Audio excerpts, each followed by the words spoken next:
നിരന്തരം പീഡനം അനുഭവിച്ചു വന്ന അതുല്യ അവസാനം ജീവനൊടുക്കി. അതിന് തൊട്ടു മുന്നുള്ള കുറച്ച് ദൃശ്യങ്ങൾ കാണാം.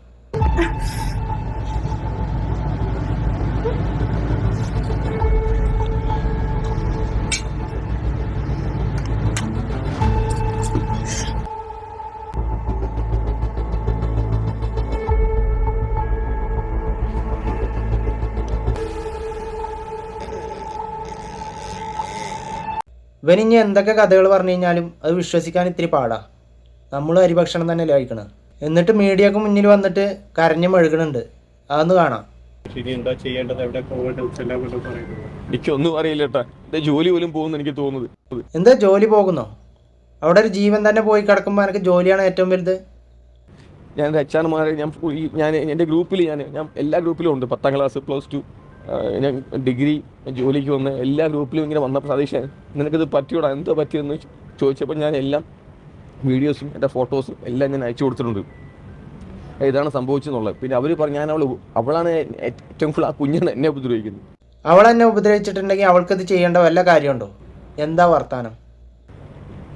അവൾ ദേഷ്യം വരുമ്പോൾ അവൾ ഭയങ്കര അവൾക്ക് അമ്മയ്ക്കും അറിയാം അച്ഛനും അറിയാം. അവൾക്ക് ദേഷ്യം വന്നാൽ ഭയങ്കര ദേഷ്യമുള്ളൂ. അവൾക്ക് കൈ കിട്ടിയൊക്കെ എടുത്ത് നോക്കുന്നു ഉണ്ടോ? ഇതൊന്നും അല്ല, ഇനിയുണ്ട്. ഇതൊന്നും ഞാൻ സ്വയം ചെയ്യുന്നതല്ലോ. അടിച്ചതിന്റെ പാടല്ല, പക്ഷെ എന്തിന്റെ പാടാണത്? ഇത് അടിച്ച പാടാട്ടെ മൊത്തം. ഇത് അവൾ എന്തൊക്കെ കാണിച്ചാണത്. ഇതിപ്പോൾ ഞാൻ കഴിഞ്ഞ പ്രാവശ്യം ഞാൻ എല്ലാവരോടും പറഞ്ഞു ഞാൻ ബാത്റൂമിൽ സ്ലിപ്പാട്ടി വീണയാണെന്ന്. അതല്ല, ഞാൻ ഒരാഴ്ച ഇങ്ങനെ കൈ കെട്ടിക്കൊണ്ട് നടക്കുമായിരുന്നു. ഞാൻ ബാത്റൂം വീണല്ലേ, ഇവളോട്ട് പ്രശ്നം വന്നപ്പോൾ ഇവളെന്നെ തെള്ളി ഞാൻ താഴെ പേടിച്ചാണ്. താഴെ പേടിച്ചിട്ട് ഞാൻ ഒരാഴ്ച ഞാൻ സ്ലിങ് ഇട്ടുകൊണ്ടിരുന്നു. ആ സ്ലിങ് ആ ബെൽറ്റ് ഊരി അവളെന്നെ അടിച്ചു. സഹി കെട്ടി കഴിഞ്ഞാൽ എല്ലാവർക്കും ദേഷ്യം വരും. അതിന് ജി കൊതുകടിച്ച പാടും കൊണ്ടൊക്കെ വന്നിട്ട് വല്ല കാര്യമുണ്ടോ? അവളുടെ മേത്ത് ഇതിലും വലിയ പാടുകളുണ്ട്. അത് ഈ വീഡിയോയിൽ കാണിക്കാൻ പറ്റാത്തതുകൊണ്ട് അത് കാണിക്കണില്ല. കുഴപ്പമൊന്നുമില്ല.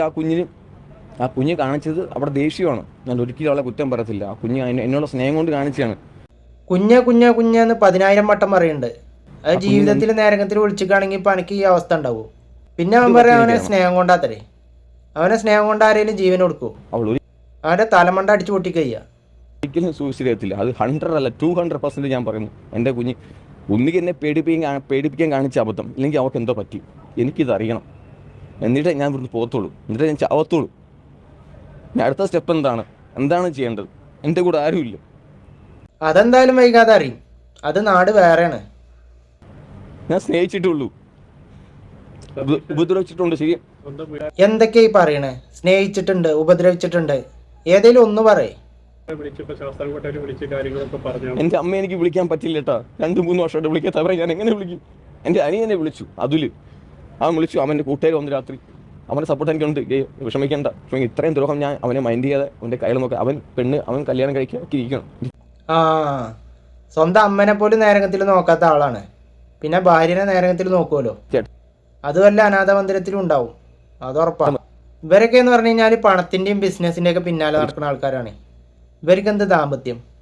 ഇങ്ങനെയാണ് കുറേ ദാമ്പത്യ ജീവിതങ്ങൾ അവസാനം എത്തുന്നത്. എൻ്റെ ചേട്ടൻ്റെ മക്കളെ നോക്കി അവൻ്റെ ലൈഫ് കൂടെ നോക്കാതെ അവൻ ജീവിക്കണം. ഞാൻ കുഞ്ഞുങ്ങൾക്ക് വേണ്ടി 5 പൈസ പോലും ഞാൻ കൊടുക്കുന്നില്ല. എൻ്റെ ചേട്ടൻ അത്രയ്ക്ക് എന്നോട് സ്നേഹമായിരുന്നു. അതിലേക്ക് ഇഷ്ടമല്ല. അവിടെ ഞാൻ ചെയ്യാതിരുന്നു. അവർക്ക് വേണ്ടി എല്ലാം ചെയ്തു. അമ്മയെ വിളിക്കാതിരുന്നു, സഹോദരങ്ങളെ മൈൻഡ് ചെയ്യായിരുന്നു, സുഹൃത്തുക്കളെ മൈൻഡ് ചെയ്യായിരുന്നു. അവൾ അത്ര പൊസസീവ് ആണ്. എനിക്കും അത്ര തന്നെയായിരുന്നു. അത് ഞാൻ പറഞ്ഞു ചേട്ടാ, ഞാൻ അടിക്കാനാണെങ്കിൽ ഞാൻ ഇങ്ങനെ കാണിക്കുന്നുണ്ട്. അടിക്കാനാണെങ്കിൽ അടിച്ചാൽ പോരെ. കത്തി എന്ന് പറയുന്നത് ഞാൻ ഇങ്ങനെ വെച്ചിട്ട് ഞാൻ തീരാൻ പോകുന്നില്ല. എനിക്ക് മടുത്തു. കാരണം ഈ കുഞ്ഞിങ്ങനെ പറയാണ്, ഞാൻ വീട് വാടക കൊടുത്തിട്ടുണ്ട്. ഞാൻ വാടക വാങ്ങിക്കുന്നത് ഞാനല്ല വാങ്ങിക്കുന്നത്. എനിക്ക് 2.5 ലക്ഷം രൂപ ഒരു വീഡിയോ ഒന്ന് എനിക്ക് 2 lakhs സാലറി ഉണ്ട്. സോറി 2.5 ഉണ്ട്. എനിക്ക് 2.5 ഉണ്ട്. എൻ്റെ അക്കൗണ്ടിൽ 1000 രൂപ ഇല്ല. നിങ്ങൾക്ക് ആർക്ക് വേണമെങ്കിലും ചെക്ക് ചെയ്യാം. ഇവിടെ ഇല്ല. എൻ്റെ സുഹൃത്തിൻ്റെ ക്രെഡിറ്റ് കാർഡ് വാങ്ങിച്ചാണ് ഇപ്പോൾ യൂസ് ചെയ്യുന്നത് ഫുഡ് കഴിക്കാൻ വേണ്ടി. നല്ല ദാരിദ്ര്യം, പാവം. ഭക്ഷണം കഴിക്കാൻ പോലും പൈസ അല്ല. നല്ല പോരി സാധനം വാങ്ങി അടിക്കാൻ പൈസ ഉണ്ടല്ലോ. എന്നിട്ട് അത് അടിച്ച് മത്തായി കഴിഞ്ഞാൽ എല്ലാവരും നെഞ്ഞത്ത് കയറങ്ങൊക്കെ കഴിക്കും. കിട്ടിയ ദിവസം ജന്മദിനത്തിന്റെ അന്ന് അങ്ങനെ അതുല്യ ചെയ്യുമെന്ന് ചെയ്യത്തില്ല ചേട്ടാ. എനിക്ക് 100% ഉറപ്പാണ് ആ കുഞ്ഞ് ചെയ്യത്തില്ല. ഒന്നുകിൽ അവളെ എന്തോ അപായപ്പെടുത്തി, ഇല്ലെങ്കിൽ ആ കുഞ്ഞ് എന്നെ പേടിപ്പിക്കാൻ വേണ്ടി കാണിച്ചിട്ട് അവൾക്ക് അബദ്ധം പറ്റി. എന്നാലും ഞാൻ പറയുന്നു, അബദ്ധം പറ്റിയാലും ശ്വാസം മുട്ടി കുറച്ചേരം കിടന്നാലും അവൾ ഓക്കെ. അവളെ ലോക്ക് ചെയ്തിട്ട് ഞാൻ പോയിട്ടുണ്ട്. അപ്പോൾ ഞാൻ അകത്ത് വരുമ്പം ഞാൻ വന്ന് കയറാൻ വേണ്ടി ആയിരിക്കും ആ കുഞ്ഞ് ഓപ്പൺ ആക്കിയിട്ടത്, എന്നിട്ട് കാണിക്കാൻ വേണ്ടി. അതാണോ അതോ കുഞ്ഞിന് അബദ്ധം പറ്റിയാണോ? അല്ലെങ്കിൽ നിരന്തരം പീഡനമൊക്കെ അനുഭവിച്ചു വന്നപ്പോൾ ആരായാലും ഇപ്പോൾ അങ്ങനെയൊക്കെ ചെയ്യും. അതേ അവിടെ സംഭവിച്ചിട്ടുള്ളൂ. കുഞ്ഞിനെ ഫ്ലാറ്റിൽ പൂട്ടിയിട്ട് പോകാറുണ്ടോ? ഫ്ലാറ്റിൽ പൂട്ടിയിട്ട് ഒരു ചാവിയല്ലേ ഉള്ളൂ, അവളാണ് യൂസ് ചെയ്യുന്നത്. ഞാൻ ഇടയ്ക്ക് 2-3 ഷെയറിങ് കിടന്നപ്പോൾ ഞാൻ മെയിൻ ഡോറിൽ ഞാൻ ചാവി എടുത്തുകൊണ്ട് പോയിരുന്നു, മെയിൻ ഡോറിൽ. എന്നാലും അവർക്ക് ഹാളും കിച്ചണും എല്ലാം ഓക്കെ ആയിരുന്നു. ഇവിടെ വന്നപ്പോൾ ഞാൻ കൊണ്ടുപോകാറില്ല, ഒറ്റ ചാവിയുള്ളൂ. ഞാൻ രാവിലെ ഇറങ്ങി 5:30 5:30 ഞാൻ ഇവിടെ പോകും, ഞാൻ പിന്നെ 9 o'clock ഞാൻ ചാവി കൊണ്ടുപോകാറില്ല. ഞാൻ കൊടുത്തിട്ടുണ്ട് ആൾറെഡി ഞാൻ പറഞ്ഞു, ഷാർജ ബസ്സിൽ പറഞ്ഞു ഇങ്ങനെ സംഭവം എനിക്ക് അറിയണം, എന്താ സംഭവിച്ചോളാം, നിങ്ങൾ CCTV ക്യാമറ എല്ലാം ചെക്ക് ചെയ്യും, ഞാൻ എപ്പോഴാണ് പോയത്, ഞാൻ എപ്പോഴാണ് വന്നത്, ആ കുഞ്ഞിന് എപ്പോഴാണ് സംഭവിച്ചേക്കുന്നത്. പൊട്ടന്മാരെന്നുള്ളവർ ഇവിടുത്തെ സിസ്റ്റത്തെ എനിക്ക് വിശ്വാസമാണ്, ഞാൻ വെയിറ്റ് ചെയ്യണം, എനിക്കറിയണം. അത് ശരിയാ, അവിടെ ഉള്ളവർ പൊട്ടന്മാരല്ല എന്ന് എനിക്ക് വൈകാതെ അറിയും. ഇജ്ജെന്തേലും തെറ്റ് ചെയ്തിട്ടുണ്ടെങ്കിൽ അതിന് ശിക്ഷ അനുഭവിച്ചേ തീരൂ, അത് ഉറപ്പാ. പിന്നെ എല്ലാവരോടും കൂടി ഒരു റിക്വസ്റ്റാണ്, പരസ്പരം നിങ്ങൾക്ക് യോജിച്ചു പോകാൻ പറ്റില്ലെങ്കിൽ ആ ബന്ധം ഒഴിവാക്കണം നല്ലത്. അല്ലെങ്കിൽ ഇതേപോലെ ഒരുപാട് പേര് ഇനിയും ബലിയാകേണ്ടി വരും. നിങ്ങൾ പഴമക്കാർ പറയുന്ന കേട്ടിട്ടില്ലേ, ചൂട്ടി കഴിഞ്ഞാൽ മുളച്ചിരിക്കുന്നു. അപ്പോൾ നിങ്ങൾ തന്നെ തീരുമാനിക്കുക നിങ്ങളുടെ ജീവിതം. ഓക്കെ.